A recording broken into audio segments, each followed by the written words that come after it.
화요일 새벽 묵상 하나님 말씀입니다. 사도행전 8장 9절부터 13절까지 말씀입니다. 신약 성경 200쪽에 있습니다. 사도행전 8장 9절부터 13절 말씀 제가 읽겠습니다.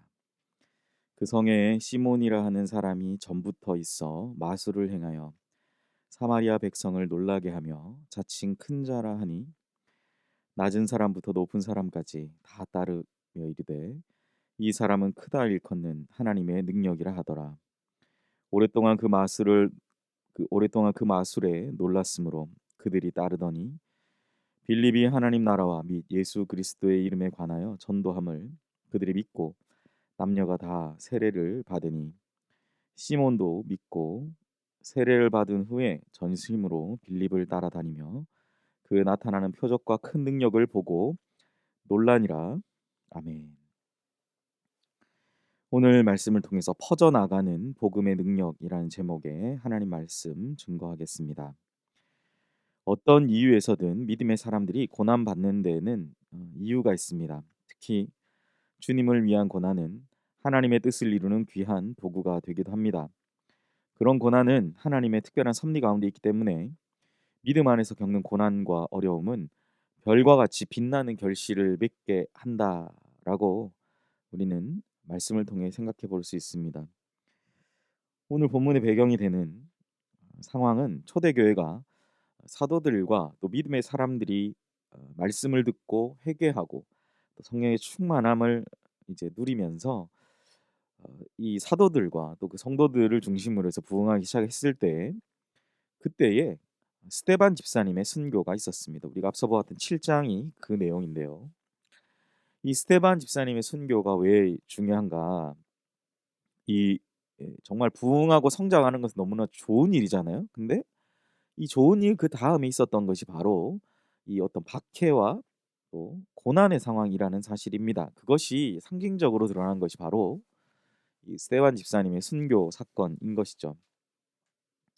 이 스데반 집사님의 순교를 계기로 예루살렘 교회에는 이제 큰 박해가 닥쳐왔습니다. 이 박해로 말미암아서 이 사도들을 제외한 수많은 성도들이 음, 유대와 또 사마리아 지역으로 흩어지기 시작했다라는 사실입니다.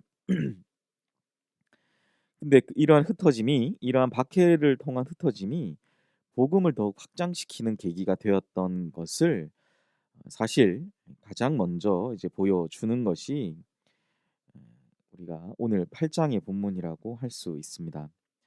살기 등등한 박해 속에서 흩어진 성도들은 그들이 갈 수 있는 여러 곳을 두루 다니면서 은혜의 복음을 증거하기 시작했습니다. 사실 성도들도 원한 박해는 아니죠. 누구도 원하지 않았던 이 박해의 상황이 예루살렘 이외의 지역인 유대와 사마리아의 복음을 증거할 수 있게 된 그러한 것이죠. 그러한 상황 가운데 빌립은 사마리아 성에 가서 복음을 전했습니다. 수많은 사람들이 빌립의 말씀을 듣고 또 행하는 표적을 보고 한 마음으로 그를 따랐던 것으로 보여집니다. 귀신들이 소리를 지르며 나갔고 중풍병자를 비롯한 많은 병든 영혼들이 치유를 받았습니다. 영혼이 변화되고 그들의 그러니까 불치병이 나왔다는 건 육신적 변화죠. 그리고 영혼의 변화를 경험한 불치병이 고침 받는 그러한 상황들을 보게 되자 사마리아 성은 기쁨으로 충만해졌음을 우리는 알 수 있습니다. 큰 어려움이 큰 기쁨으로 변하게 되는 것이죠. 아픔과 고통이 극심해도 믿음 안에 거하면 기쁨으로 가득한 그 열매를 맺게 되는 것입니다. 시편의 말씀처럼 울며 씨를 뿌리러 나가는 자는 반드시 기쁨으로 거두어들이는 그 곡식단을 가지고 돌아오게 될 것이다라는 겁니다. 실제로 그것을 예루살렘 교회와 또 원치 않음으로 흩어지게 된 그 성도들 박해 가운데에서 때로는 그 가운데 신앙의 흔들림이 있을지라도 하나님의 특별한 섭리임을 믿고 그 가운데 믿음으로 승리하는 그러한 성도들의 모습이 오늘 본문에 담겨져 있다라는 거예요. 그런데 오늘 본문에 보니까 사마리아 성에는 이 시몬이라고 말하는 마술사가 있었다고 합니다. 그는 스스로 큰 자라고 말하고 다니고 많은 사람들은 자기 스스로 높이는 그 사람 그리고 눈속임이었는지 무엇이었는지 모르겠지만 그가 행하는 이 소위 말하는 마술이라는 그것을 보면서 이 많은 사람들이 그의 능력을 인정하면서 사람들 또한 시몬이 스스로 큰 자라고 말한 것처럼 이 시몬은 큰 사람이다. 심지어 하나님의 능력이다라고 칭송했다라고 오늘 성경에서 기록하죠. 10절에 그 내용이 있습니다. 시몬 스스로가 9절에 자기 자칭 큰 자라 하고 또 성 안에 있었던 많은 낮은 사람부터 높은 사람까지 이 사람은 하나님의 능력이다라고 고백할 정도의 그러한 자였다라는 겁니다. 그런데 빌립이 와서 전도하자 복음을 전하자 시몬과는 비교할 수 없는 더 큰 하나님의 일들이 일어나기 시작했습니다. 수많은 사람들이 복음을 듣고 예수님을 믿는 역사와 또 세례를 받고 하나님의 백성이 되는 그러한 놀라운 역사들이 일어났다라는 것이죠. 근데 그 중에는 스스로 큰 자라고 말하고 사람들을 속였는지 모르는 이 마술사 시몬도 있었다라는 것이죠.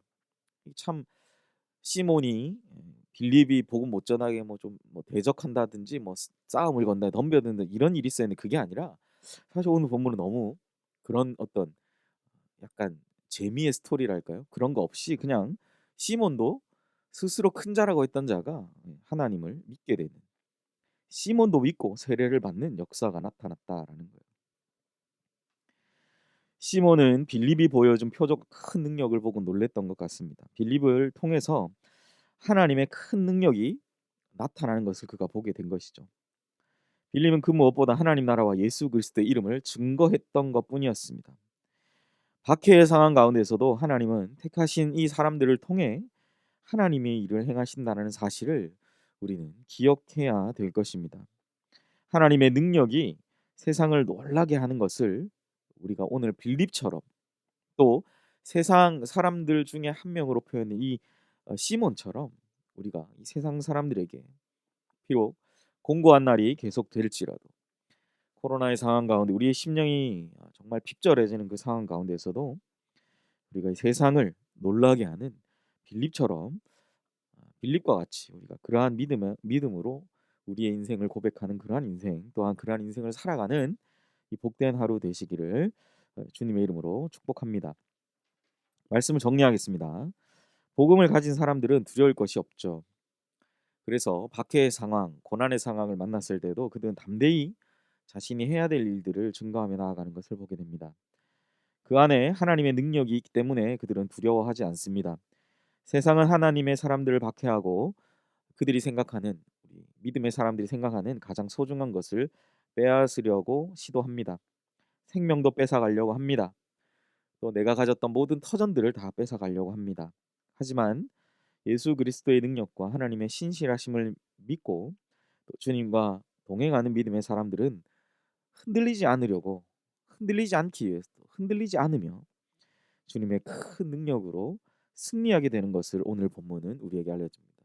무엇보다도 이러한 빌립의 모습들 또 빌립의 사역을 감당하는 것을 통해서 복음의 능력이 이제는 예루살렘뿐만 아니라 전 세계로 이제 유대와 또 사마리아와 심지어 나아가서 땅끝까지 퍼져나가는 복음의 능력의 시작점이 되었음을 우리는 생각해 볼 수 있는 것이죠.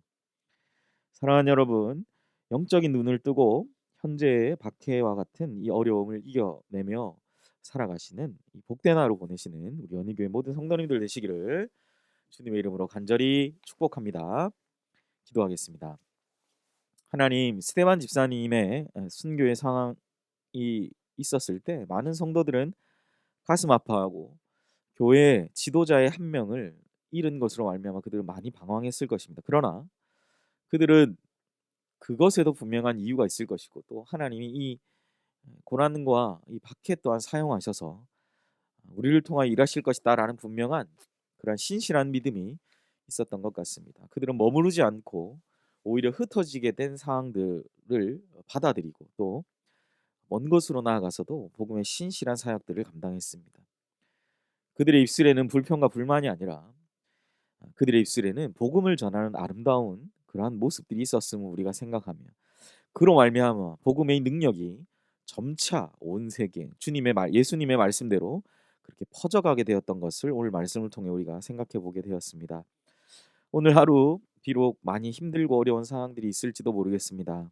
하나님, 그러나 그 가운데서도 오늘 우리가 빌립과 같이 또 그 당시에 예루살렘 교회에 있었던 많은 흩어진 그런 주님의 백성들과 같이 오늘 하루도 우리가 영적인 눈을 뜨고 현재의 어려움들을 믿음으로 우리가 감내하며 또 승리하며 나아가는 우리 모든 연희교회 성도님들 되게 하여 주시옵소서. 이 하루 주님의 충만한 은혜와 성령의 충만한 은혜와 복 주시는 은혜를 깊이 체험하는 복된 하루의 삶이 되게 하여 주시옵소서.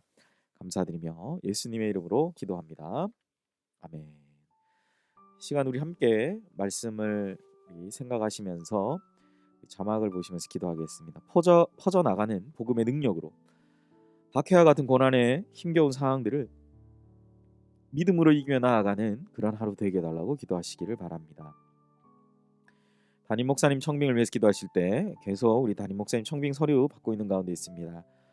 청빙 과정을 위해서 기도해 주시며 먼저 이러한 담임 목사님, 우리 연희교회가 십자가에 죽으신 주님의 은혜에 감격하며 힘있게 믿음의 길 걸어갈 수 있도록 이끄시는 그러한 목회자 모시도록 담임 목사님 청빙 과정 가운데 모든 성도들 마음이 하나 되고 기도에 지치지 않고 경건생활에 충실한 성도들 되도록 또 청빙위원들에게 분별력 주시며 사람의 생각과 방법이 아니라 오직 주님의 뜻과 방법으로 준비된 목회자 모시도록 기도해 주시기 바랍니다. 세 번째, 코로나19 상황들이 조금씩 나아지고 있긴 한데 아직 완전히 끝나지 않았습니다. 빠르게 이것들이 정복되고 종식되고 우리 연희교회와 모든 성도님들 안전을 위해서 기도하시고 네 번째, 우리 최종생 명예선교사님 또 사역과 그 가정을 위해서 우리 특별한 마음으로 기도해 주시기를 바라며 우리 다섯 번째, 조종순 이 집사님 간 조직 검사 후에 온전한 치유와 회복을 위해서 기도해 주시기를 바랍니다. 2021년 청년부 동계 수련회를 위해 함께 기도해 주시기 바랍니다. 2월 5일 금요일부터 7일 주일까지 사귐 그리고 누림이라는 주제로 청년부 온라인 동계 수련회가 진행됩니다. 진행되는 모든 과정 가운데 하나님께서 역사하셔서 은혜롭고 순조롭게 진행될 수 있도록 수련회 기간 강사로 섬기시는 박대원, 송준기 목사님께 성령의 충만함을 부어주셔서 하나님의 말씀을 잘 전달해 주실 수 있도록 청년들에게 수련회를 사모하는 마음과 온라인으로 함께 참여할 수 있는 환경을 허락해 주시고 구원의 은혜를 누리는 복된 수련회가 될 수 있도록 기도해 주시기 바랍니다. 다 같이 기도하시겠습니다.